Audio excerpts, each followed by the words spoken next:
Pisces! Blessed New Year sa'yo!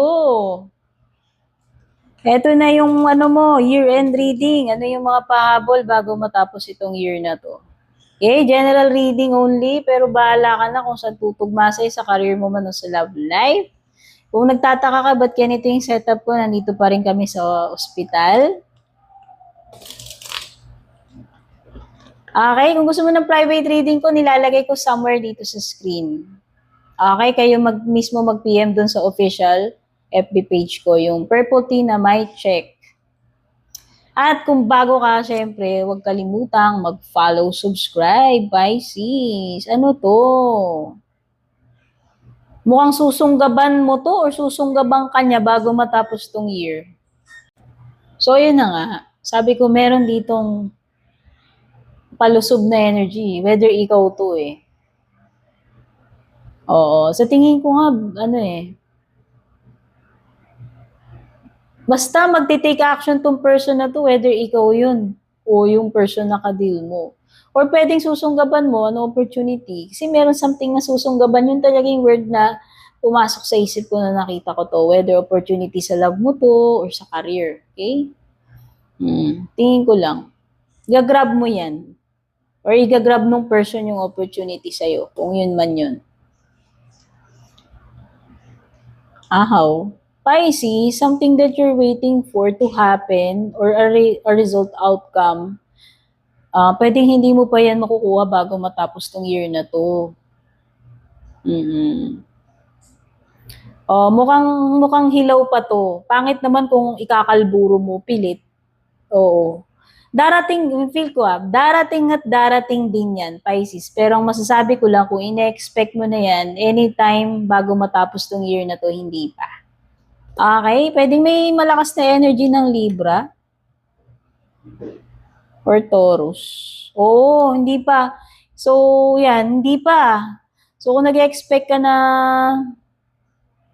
success na to, hindi pa eh. Feel ko lang. Meron something dito na hindi mo pa maiuwi. Ayan, specific na naman. May nag-channel na naman na message. Specific na hindi mo pa to maiuwi. Or hindi mo pa ma-receive yung ine-expect mo na validation eh. Some kind of validation sa mga tao or kung saan man to. Mukhang hindi mo pa maiuwi yung trophy na yan. Whatever trophy yan na gusto mong maiuwi, ma-achieve, mangyari. Kasi yun din naman ang indication nito. Okay? Person man yan, bagay, success, etc. Pisces, ikaw nakakaalam yan. Nakikita ko parang may mga partnerships na hindi mag-work dito. Business partnership ba to or romantic? Feel ko lang kasi may mga nag-interfere, may mga nangingialam. Itong third party, pwedeng hindi naman escabeche yan.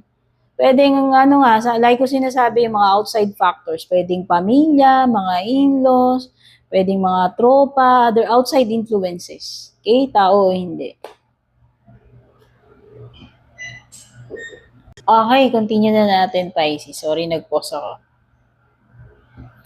Four of Pentacles, feeling ko lang, stability to when it comes to pera.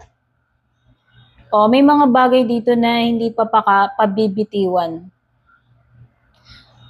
Meron tao dito hindi pa nag-give up, whether ikaw yan o yung person na ka-deal mo, nag-hold on pa rin, clinging pa rin, attached pa rin, ayaw pakawalan, ayaw bitiwan. Okay? Pwedeng pera, pero pwedeng sa connection mo to eh, sa love life mo.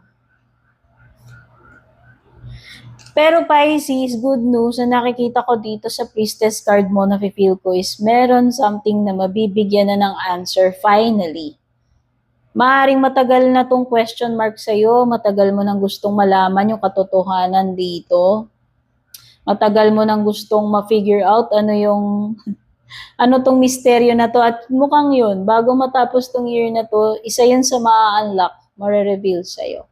So, yan yung mga na-pick up ko, no? May strong energy ng Libra, Earth signs. Blessed New Year, babush!